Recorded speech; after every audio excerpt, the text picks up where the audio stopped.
Olá a todos, sejam bem-vindos a mais um Passa a Bola. Já sabem, se ainda não o fizeram, subscrevam aqui o canal e deixem já o vosso like neste vídeo. Assistam-nos até ao final, a mim e ao Fernando, que hoje começamos o programa inevitavelmente por uma Itália campeã da Europa, não é, Fernando?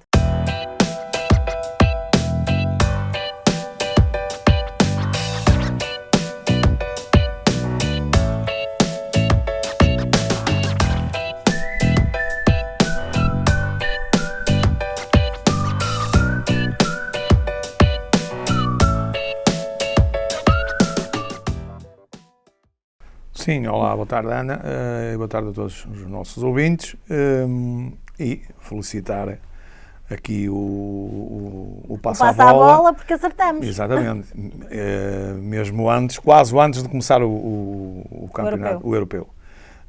E quem apostou foi a reboque do Passa a Bola. Não queremos cá percentagens, porque isso é para outras bandas. Eu hoje até estou aqui. E podem dizer assim, está diferente, com um visual diferente, estou sem óculos e sem tablet, mas não foi a judiciária que nos levou. Portanto, estás de livre vontade. Sim, sou benfiquista, mas estejam à vontade. E além do mais, além de ser benfiquista, tenho um dom um bocado diferente que deviam ter a maior parte dos benfiquistas. Somos o clube da Águia e, como se costuma dizer, a Águia veio muito longe, cerca de 16 km. Parece-me que os benfiquistas tiveram, há muitos, ou 62% ou 63%, e mais alguns, tiveram as vistas muito curtas, e há outros agora que as tiveram, mas vamos falar já mais à frente. Mais à frente vamos falar disso, exatamente. Sim. Ora bem, relativamente, tivemos duas meias finais, quero dizer que o europeu tivemos bons jogos, foi um sucesso, na minha ótica, em termos futebolísticos, houve bons jogos, 7 prolongamentos. E as duas meias finais foram prova disso? 7 prolongamentos, não foi por acaso que os jogos foram renhidos. Boas equipas, algumas surpresas, algumas equipas surpreenderam para a positiva. E depois de ver o primeiro jogo da Itália e o segundo, cheguei à conclusão que a Itália era a equipa mais equilibrada e notou-se isso. Portanto, tivemos o primeiro jogo das meias finais, uma Itália com uma Espanha, em que a Espanha até para mim jogou melhor do que os italianos, mas os italianos são mais precisos e mais pragmáticos. À Espanha eu já tinha dito, e volto a frisar, que falta um matador ou um indivíduo como o Benzema, que joga no Real Madrid, joga em Espanha já há muitos anos, francês, mas que faz muitos golos. A Espanha não tem um goleador. Andou lá o Morata, e o Morata fez um grande golo, e depois borrou a pintura com o falhanço num penalti, também com algum mérito do guarda-redes. Pronto, mas falhou e depois a carga vem para cima dele. A Espanha joga muito bem, naquele do tic-tac, muito passe, muito repasse e tal, bons jogadores, uma boa equipa e tal. E, sejamos honestos, se tivesse qualquer uma destas equipas podia ter ganho, quer a Itália, quer a Espanha. O pendor caiu para a Itália, e a Itália seguiu para a frente, para a final. Relativamente ao outro jogo da Inglaterra com a Dinamarca, que era uma das equipas que eu gostava, porque é um outsider, e eu sou a favor dos outsiders sempre, de uma maneira geral. E portou-se muito bem até às meias Exatamente. finais. Qual foi o desequilíbrio? Primeiro, o grande desequilíbrio que a Inglaterra foi quase levada ao colo desta vez, porque praticamente jogou em casa, tirando um jogo que jogou em Roma, o resto dos jogos jogou em casa e ia jogar, inclusive a final. Portanto, foi mais favorecida do que os outros. Um paradigma e um paralelo com o filme Os Deuses Devem Andar Loucos é que é engraçado que em França, Portugal ganhou em França. França também jogou em casa e perdeu o europeu. Nós perdemos cá com a Grécia. Exatamente, nós perdemos também cá e na Inglaterra. A Inglaterra também perde em casa. Portanto, é uma coisa engraçada. Parece que há aqui uma conspiração qualquer para perderem sempre os títulos em casa. É por isso que eu digo que os deuses devem andar loucos. Relativamente a esse jogo, a Inglaterra foi mais forte a partir do estouro físico da Dinamarca. A Dinamarca teve algumas lesões e não tem tantos jogadores em quantidade e qualidade que tem a Inglaterra. E depois no prolongamento foram abaixo das canetas e os ingleses acabaram por passar à final com o devido mérito, não é? Porque eles não têm culpa disso. E portanto tínhamos uma final em que a maioria das pessoas pensava que ia ser uma final de passadeira vermelha para a Inglaterra, porque jogava em casa e tendo o seu público que é importante, mas eu sempre pensei que a Itália, que era a Itália mais coisa. Relativamente a esse jogo, foi um bom jogo, a Inglaterra até entrou bem, com um bom golo logo aos 5 minutos, um golo que se pensou que pudesse determinar muita coisa. Sim, muito difícil, porque geralmente o primeiro milho é para os pardais. Eu estava a ver o jogo e não gosto cedo, muito, não é? Não gosto muito das equipas que marquem primeiro muito cedo, porque de uma maneira geral ou adormecem, ou são grandes equipas e conseguem viver com isso e conseguem levar o resultado. Não é fácil depois segurar aquele resultado até ao final. A Itália é uma Itália muito pragmática, o treinador, o Mancini, do qual eu achei que nunca foi um treinador de top, desta vez surpreendeu-me, porque eu acho que ele que aprendeu alguma coisa nestes últimos anos, que não tem feito grandes coisas, mas a nível da seleção italiana está a fazer um bom trabalho. E foi o Mancini que ganhou o jogo, quando decide abdicar do avançado, o Imolet, que ele estava imóvel, praticamente na frente, as bolas não chegavam, muito parado e quase a passo, e o que jogava nas costas dele também pouco estava a jogar. Foi com essas duas mudanças que o Mancini ganhou o jogo e ganhou a final. O treinador inglês, não, em termos táticos, não esteve tão bem, porque se a Itália era uma equipa forte, é na zona dos centrais.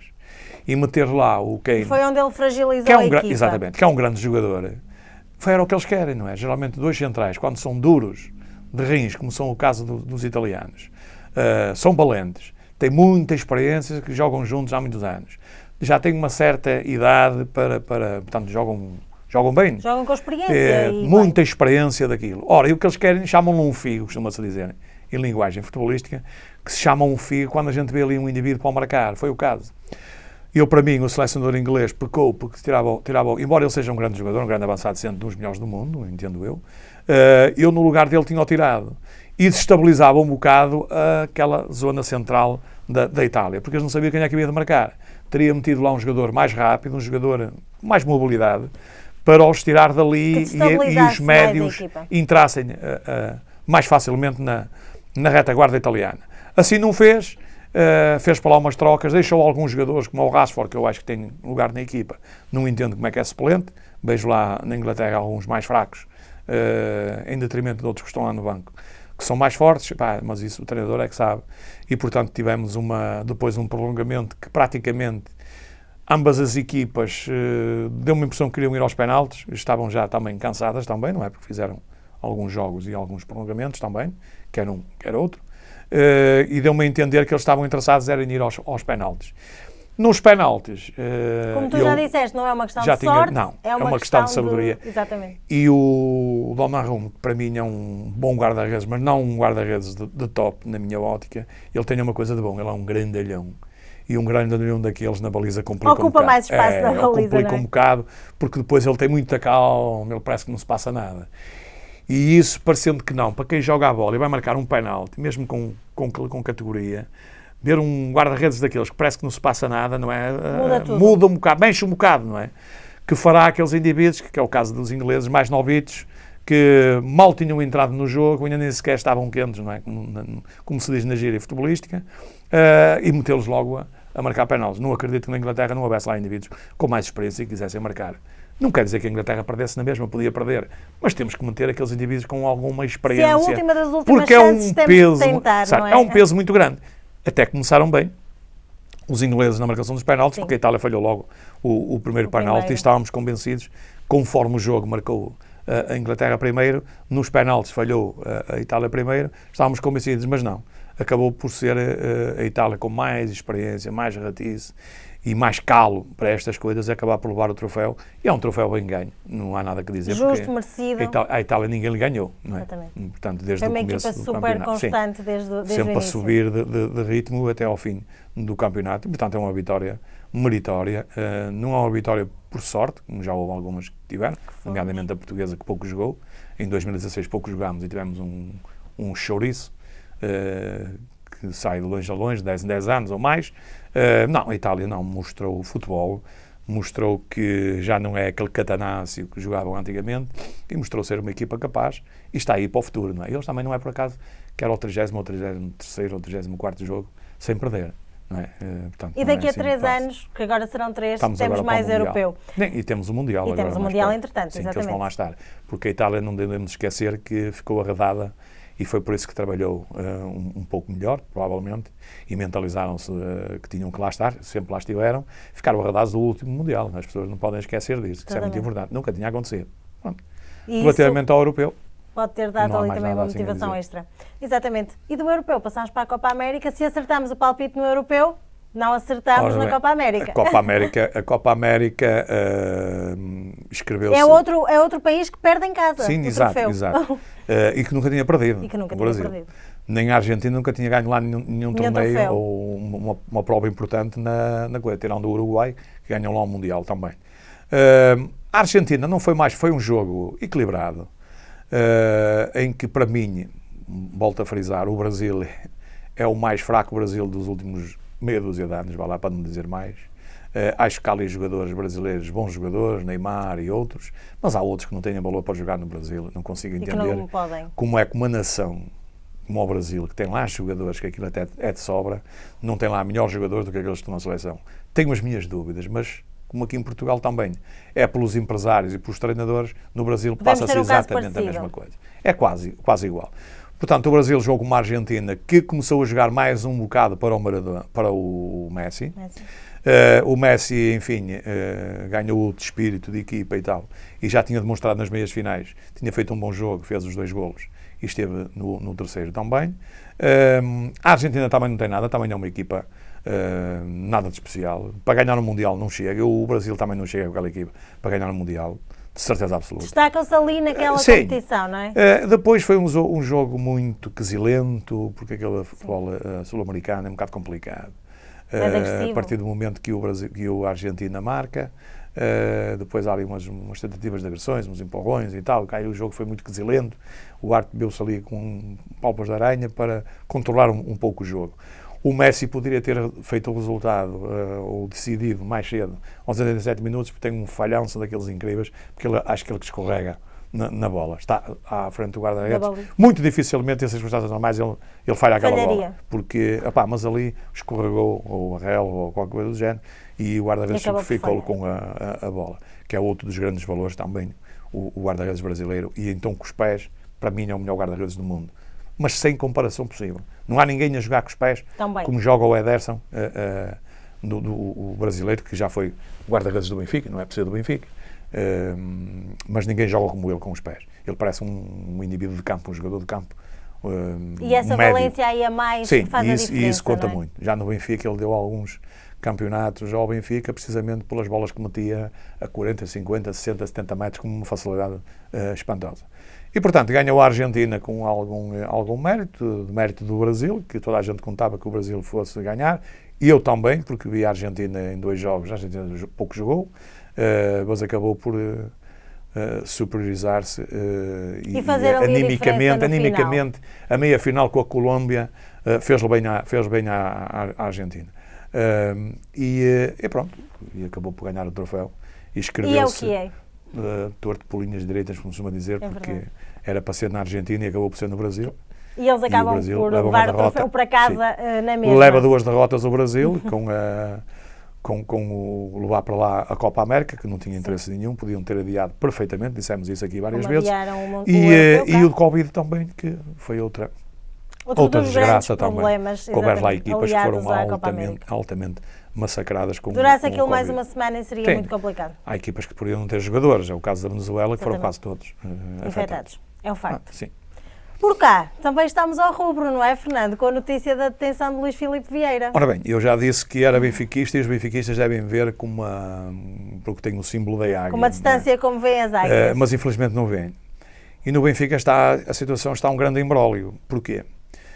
Em primeiro lugar, eu tinha dito aqui, vamos voltar atrás, se as pessoas acompanham o passo à bola, não é surpresa nenhuma, porque eu, em meados de janeiro, tinha dito aqui que tinha 2 garrafas de champanhe no frigorífico. Uma para abrir quando fosse o presidente, que era mais difícil, e outra quando fosse o treinador, Jorge Jesus, que era mais fácil. Afinal uma já acabou foi. Por ser mais fácil provavelmente uma já foi, mas a outra vai também. E eu já vou, achas que uma coisa levará à outra? Sim, até porque já há aí determinados pormenores que levam-nos a entender que será isto assim. não vai a lado nenhum, isto vai arrebentar a corda para os lados mais fracos. E porquê? Porque acho engraçado agora alguns benfiquistas dizerem que não sabiam de nada e que estão muito admirados e não sei o que mais e tudo.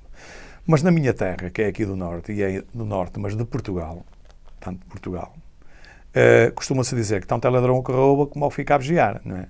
E uma vez fomos à fruta roubar, eu até estava em cima do muro, e depois disse, na altura,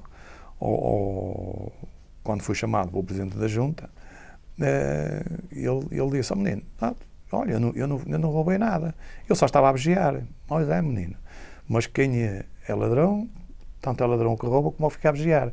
Neste caso estavas a vigiar, mas no outro dia eras tu que estavas em cima da árvore e estava o teu amigo a vigiar. Por ti. Portanto, vocês são os 4 ladrões, não é? E fomos intitulados os 4 ladrões, tivemos que pagar pela fruta na altura.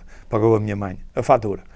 E, portanto, aqui, o que é que eu quero dizer com isto? Atendendo às declarações que não eram necessárias do Rui Gomes da Silva, em que ele diz que é preciso 2 assinaturas no Benfica, alguém está aqui a aldrabar alguém. Ou a tentar aldrabar. Se são 2 assinaturas, falta uma, não é? Que são aldrabões. Já toda a gente sabe, esta direção, não é? Que estão agarrados ao poder e que não querem largar. Mas já percebemos. Já percebemos todos, porque caso contrário, já teria havido eleições. Quando for feita uma auditoria, isto vai ser um IoT. Que ninguém se admire disso. Que esperavam isto? Esperavam. O que estão é camuflados. O Sr. Rui Costa, que é um indivíduo que eu admirei como jogador de futebol, e que admirava, quase toda a gente admirou, sim, era unânime, exatamente, e que admirava como personalidade. Há uns anos, a esta parte, convenci-me que o Rui Costa, e não tinha dúvidas nenhumas, que se o Rui Costa se candidatasse, mesmo contra o Luís Filipe Vieira, o Rui Costa ganhava de 10-0. Sim.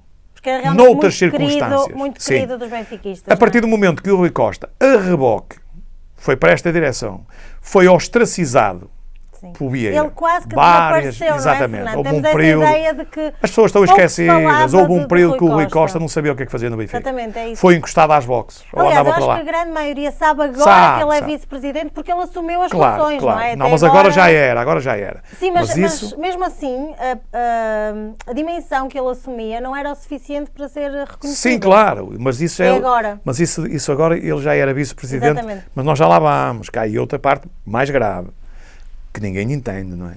Qualquer ser humano normal não entende. Bem, e então o Rui Costa esteve uns anos fora no Benfica, mas fora.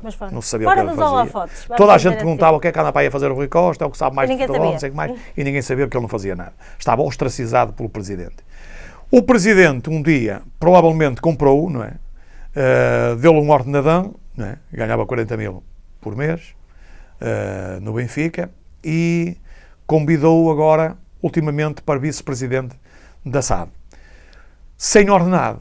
Ora, como é que uma pessoa que ganha 40 mil euros, vem de um clube, do Benfica, passado não ganhar nenhuma? Nós estamos a brincar ou estão-nos a tirar areia para os olhos? É que a areia dói, não é? A tirar-nos para os olhos, a areia dói. Portanto, há aqui muitas coisas por explicar. Depois, todos estes negócios que o Filipe Vieira possa ter feito, e mais alguns, como é o caso agora da venda a este americano, de 25% das ações, que era outro roubo que ele ia fazer ao Benfica, faça por baixo da carteira, há aqui um pormenor importante que disse o Rui Gomes da Silva. Atenção que eu não sou apoiante do Rui Gomes da Silva, já vou dizer porquê. É que é preciso assinar 2. Portanto, ou o CEO é responsável, assinou, o Barandas, que é outro que está lá como vice-presidente, assinou, o Rui Costa é outro vice-presidente, assinou também, e tem lá outro também que é vice-presidente, são 5. Portanto, no limite, além de Luís Filipe Vieira, alguém está lá e provavelmente acredito que hoje assina aquele e amanhã assina outro. Portanto, estão todos na coisa. O que é que teria que ser feito mediante esta detenção, na minha ótica, do Luís Filipe Vieira, e se eles fossem honestos, incluindo o Rui Costa? Tinham que vir fazer o discurso que fizeram, que iam assumir não ser presidente, que ele veio dizer que era presidente. Iam assumir a gestão. Não, nós vamos, meus senhores, de momento, atendendo à apreensão ou detenção do Luís Filipe Vieira, do nosso presidente, não é? Ou como lhe quiserem chamar, do Sport Lisboa e Benfica, nós vamos assegurar assegurar a gestão, vamos assegurar com o treinador os moldes necessários para passarmos à segunda fase da Champions League, que é muito importante para os cofres do clube, e para não criarmos aqui grande aparato. Tudo isto terminado, vamos convocar eleições antecipadas para quem quiser, vai a sufrágio. Seria mais lógico. E aí é que é democraticamente eleito pelo povo, como costuma dizer, neste caso pelos sócios do Benfica. Ou não fazerem isto, criaram aqui... não para já, não é? Exatamente. Criaram aqui aquilo que eu disse logo de início, um grande imbróglio. Porque neste momento, atendendo ao despacho do Carlos Alexandre, isto é tudo muito engraçado, mas tem aqui erros. Porque o Vieira pode falar com o Jesus, aliás, já anda a falar há 3 dias. Sim. Ele mal saiu da gaiola, já estava a falar com o Jesus. O Rui não Costa, pode falar com uma série de pessoas, mas pode falar com o treinador. Não pode falar só com os elementos da SAD, com os Rui Costas, etc. E não pode falar com o dos frangos, só pode falar com o filho porque é filho, e não pode falar também com o advogado Macedo. Mas pode falar com todos os funcionários do clube, e até pode voltar ao clube, e fala só com esses e com o treinador. E dispensa os da SAD, portanto está criado aqui um grande imbróglio. Os da SAD, nomeadamente o Rui Costa, e os outros que estão lá, como é que vão aceitar que um treinador que é um subordinado, não é, de uma direção, de uma SAD, é um funcionário de uma SAD, imagina que eras tu ou eu, exatamente, e vamos falar com um indivíduo que foi detido, independentemente de ser ainda o presidente, porque ele suspendeu só. Exatamente, está suspenso, ele para ainda já. É o presidente, não está demitido. Portanto, ninguém me ia gostar disto, não é? Ele, se estivesse ali, chamava-o e dizia, desculpe, o senhor, não é que ele não o possa contactar, mas está a falar por quê? Por que motivo? É sobre os jogadores? É para nos boicotar? Porque podemos pensar isso. É para boicotar o futebol? É pá, por razão nenhuma pode, senão, sob pena de nós, pormos o indivíduo fora, não é? Mas o indivíduo corremos com o Jesus. Que é isso que o Benfica vai ser obrigado a fazer. O Benfica vai ser obrigado a fazer. A conjectura está-se a inclinar para aí. Está-se a inclinar, porque de momento aquilo está uma indefinição muito grande. Tivemos o ano passado a novela Cavani e temos este ano a novela do que veio, do Sporting, que não vem para aqui fazer nada.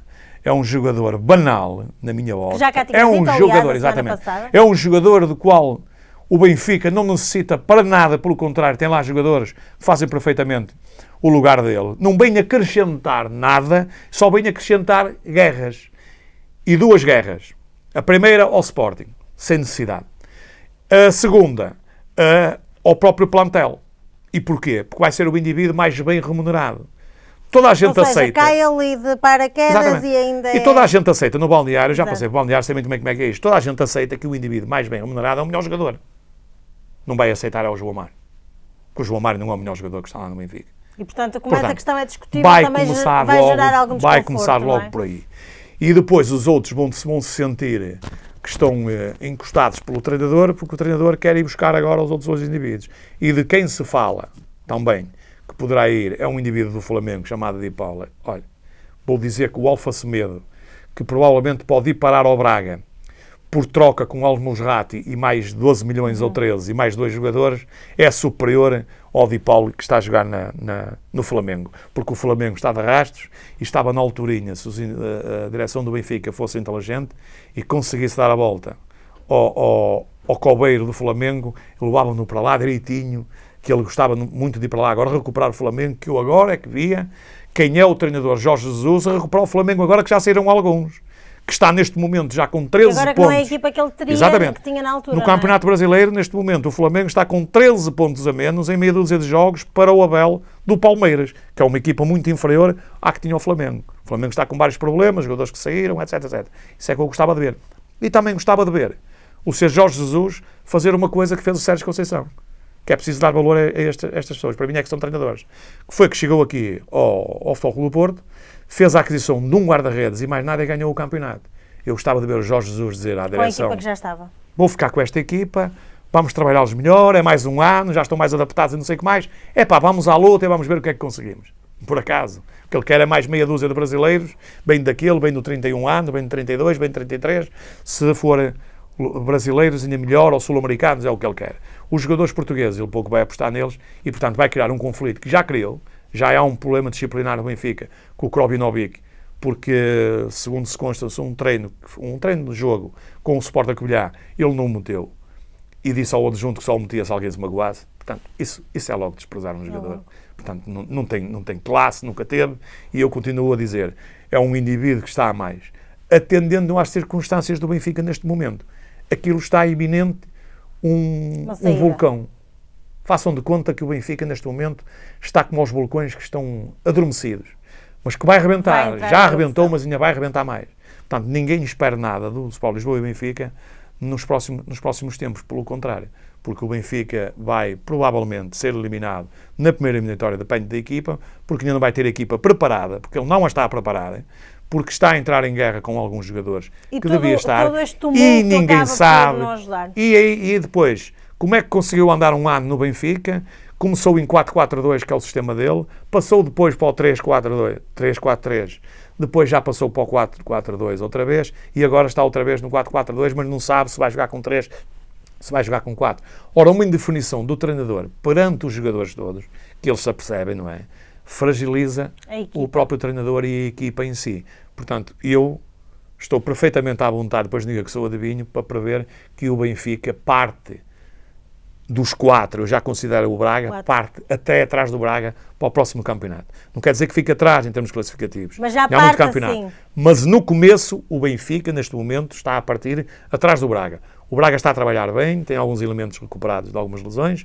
O Futebol Clube do Porto não se sabe muitas coisas e tudo, mas são sempre perigosos na hora H, aparecem sempre bons jogadores, vendem, eles conseguem porque eles pouco falam e os jogadores aparecem, e o Sporting na frente porque foi comprar. Tem um grande treinador, um indivíduo que está a comprar cirurgicamente para aquilo que necessita, independentemente das saídas ou não. Se as saídas se derem, ele tem lá jogadores à altura. Se as saídas não se realizarem, ele ainda fica com uma equipa mais forte, até para apostar na Liga dos Campeões. Não é para ganhar, mas para fazer um bom trajeto. Eu acredito que o Sporting vai à frente deles todos no arranque do campeonato, que já saiu o sorteio, depois nós mais à frente vamos falar sobre Falaremos sobre isso. E há mais alguma coisa desse mercado de transferências que queres destacar, Fernando? Que está o mercado de transferências ainda está muito parado, porque só agora é que acabou o europeu e a Copa basicamente América. 2 dias, a Copa América, e vai haver agora uns ajustes nos Barcelona, nos Real Madrid e tal, ainda há o Messi para resolver, e o Messi é uma pedrada que atrás do Messi e de outros poderão eventualmente... Estão à espera dos grandes negócios para depois fazerem os outros. Isto é uma onda, não é? Que vai circular ainda...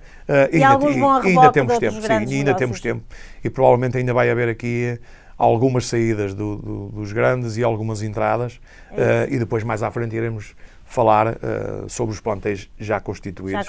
Porque nós e quem realmente ficou e quem realmente saiu, não é, se estão mais fracos, se estão mais fortes, etc. Mas só depois com condições e com mais certas. Com mais substrato, como se costuma dizer. Exatamente. Portanto, e vamos voltar para falar disso daqui a um mês, praticamente. Sim, o Passa a Bola entra agora de férias e regressa a meio de agosto. Eu e o Fernando vamos manter-nos em contacto com vocês, quer nas páginas de Facebook, Instagram e também no nosso grupo de Facebook, onde vamos comentando todas estas novidades que vão acontecendo. Agradecer-vos muito mais uma vez por nos terem acompanhado nesta última temporada de Passa a Bola, terem estado sempre desse lado, assistirem aos nossos programas, deixarem os vossos comentários, interagirem connosco. Foi um gosto estar aqui e fazermos este programa. Voltamos com a imagem renovada, com mais novidades, a 17 de agosto, não é, Fernando? Sim. Voltamos a 17 de agosto. E até lá agradecemos a todos. Até lá agradecemos. Deixem o vosso like agora. Reencontramos em breve, sem novidades, para passarmos novamente a bola.